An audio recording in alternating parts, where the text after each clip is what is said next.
Schuster Audio presents How to Lead. Wisdom from the world's greatest CEOs, founders, and game changers. Edited and introduced by David M. Rubenstein.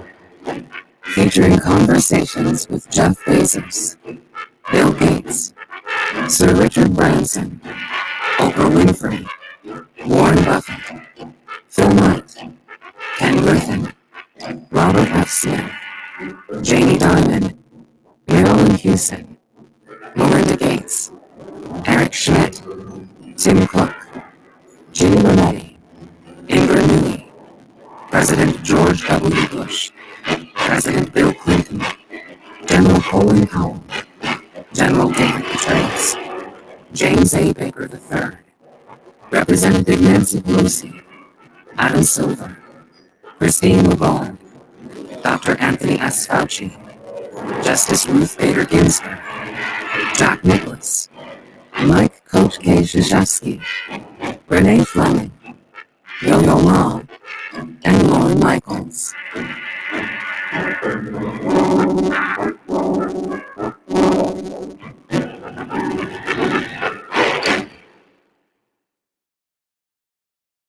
To Betty and Bob, my late parents, and to Camille and Grant, my young grandchildren. Introduction. I've always been fascinated with leadership, specifically what individual leaders can accomplish by the power of their intellect, level of their unique skill, force of their personality, or effectiveness of their ability to persuade. That fascination has no doubt been shared by nearly everyone on the planet during the COVID-19 crisis, as they look to see whether certain individuals would rise to the occasion by developing the health, medical, financial, social, and political solutions to guide humanity through that unprecedented crisis, and clearly some did. Similarly, during the protests following George Floyd's death, many Americans looked for leaders to calm the racial tensions and address the anguish felt in the country. And again, there were those who heroically rose to the occasion. Leadership comes in many forms and is exercised in many ways. Some leaders can command military troops in war. Others can conceive of and build large companies.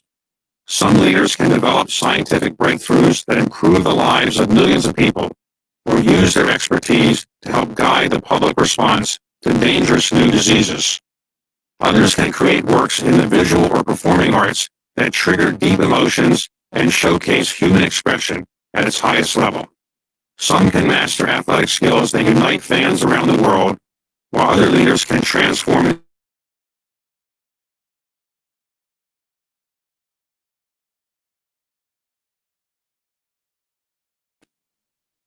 I've long been interested in how these different types actually become and stay leaders.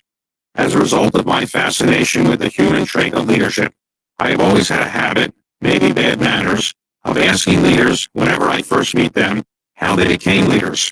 What were the key factors? Was it luck, drive, talent, training, experience, or some other factor? How was this ability found and cultivated? How did they put it into action? Was tested. Not everyone has been prepared to respond immediately to my barrage of questions. That habit became more publicly visible when I became the president of the Economic Club of Washington, D.C. in 2008, and began almost monthly interviewing a prominent business, government, or cultural.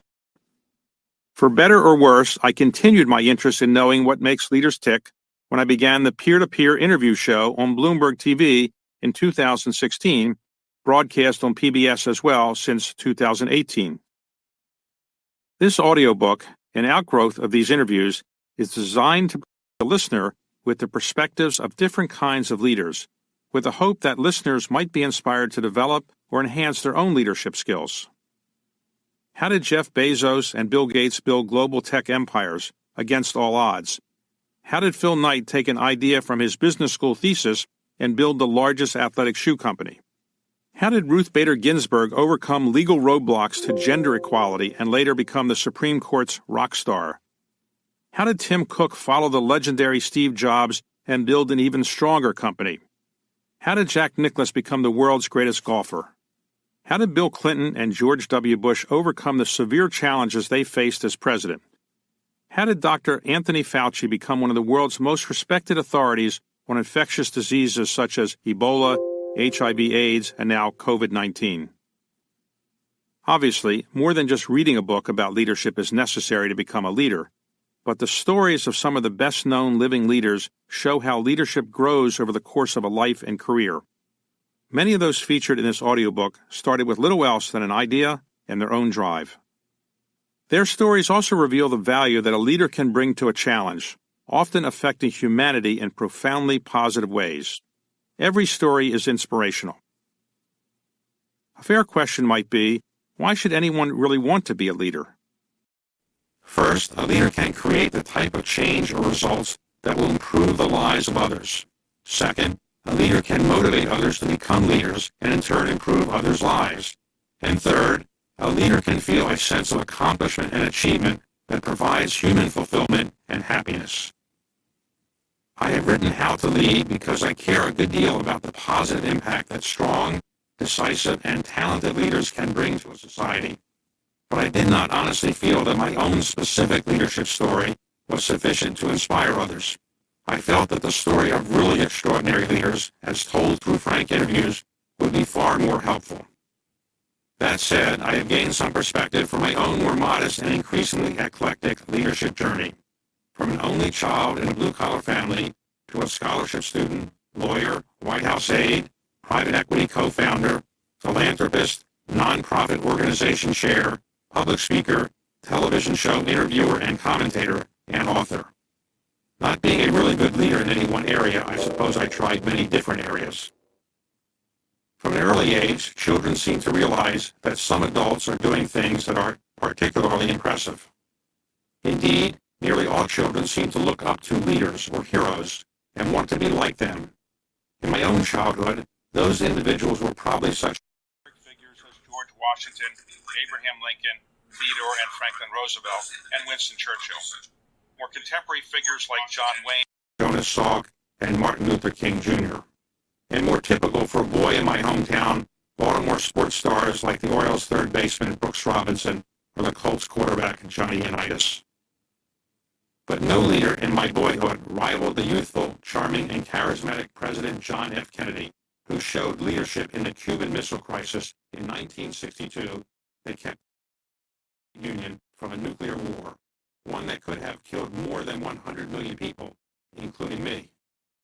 My ninth grade teacher was so convinced that a nuclear confrontation was likely that she assigned no homework for a few days. She said we would probably not be around. Not the most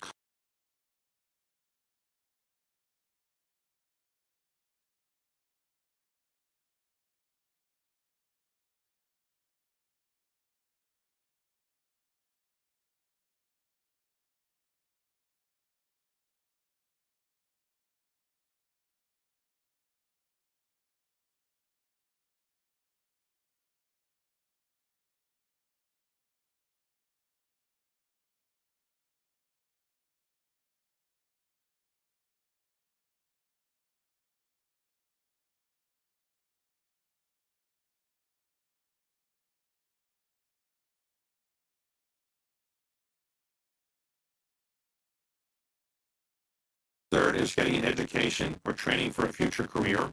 The second third is focusing on building your career, perfecting skills, and rising to a senior position or a position of responsibility and leadership.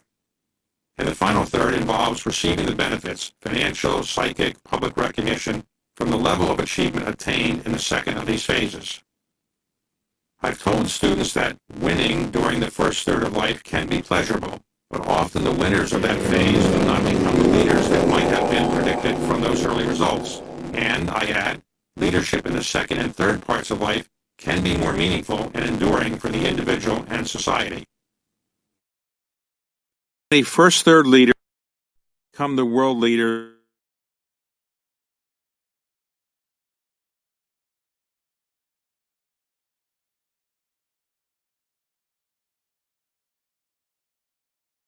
equivalent may be burned out a bit by the time the first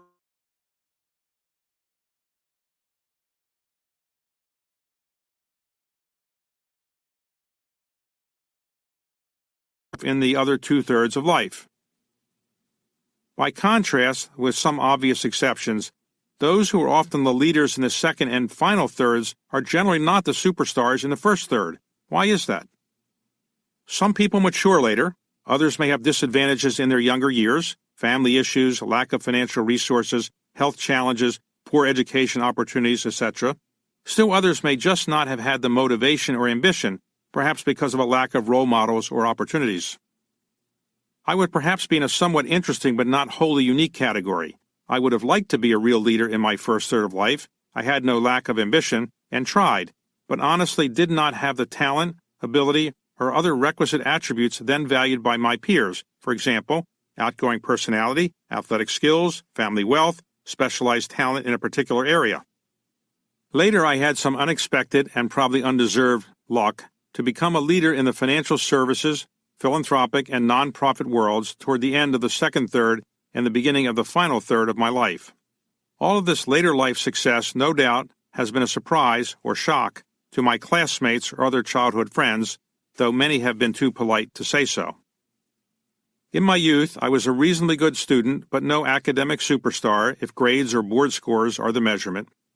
I was a reasonably good athlete until age 8, when my peers shot past me in size and ability, and I became a mediocre athlete. I was involved in a great many extracurricular activities and was a member of an impressive youth group in Baltimore, but was never the dynamic leader who rose to the top in those settings. All that said, I did receive a partial scholarship, not for basketball, to attend Duke University, and a full tuition scholarship to attend the University of Chicago Law School. I needed scholarships. My father worked for the post office, earning a modest salary. And I did get a job at the well-known New York law firm of Paul Weiss, Rifkin, Wharton, and Garrison, which was appealing to me because of the presence of individuals who had served in government like Ted Sorensen, counsel to President Kennedy. As a young lawyer, I had the chance to work with the firm's most senior lawyers and New York's top business leaders and government.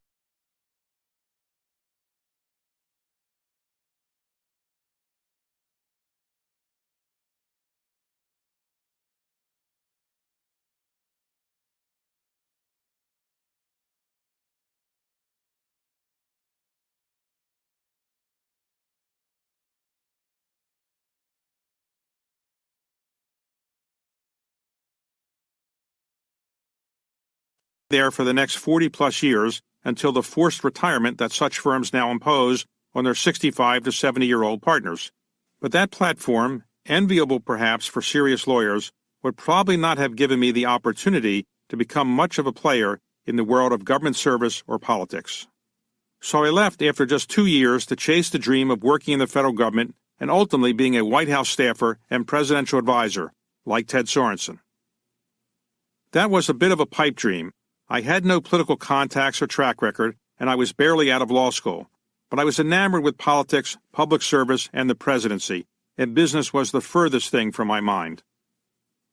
That dream probably started when I watched President Kennedy give his eloquent inaugural address on January 20th, 1961. He called on the nation to meet the new challenges facing the world, and he inspired a generation to become engaged with government and the public good. The speech was poetry in prose form, and his words about trying to do something for the country stayed with me throughout my youth. Sometimes lightning strikes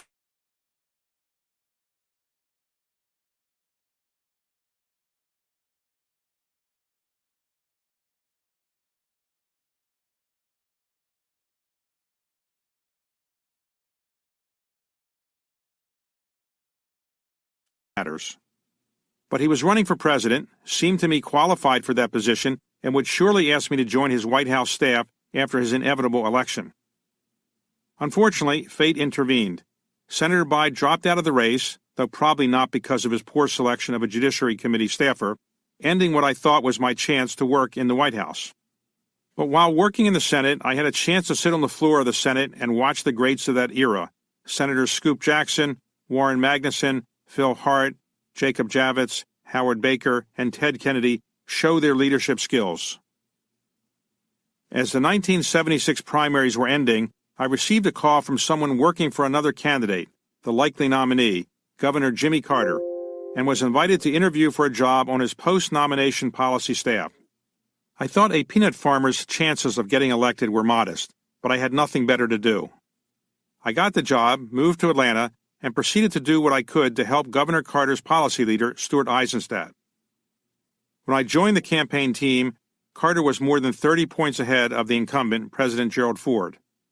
After my handiwork, Carter won by 1 point.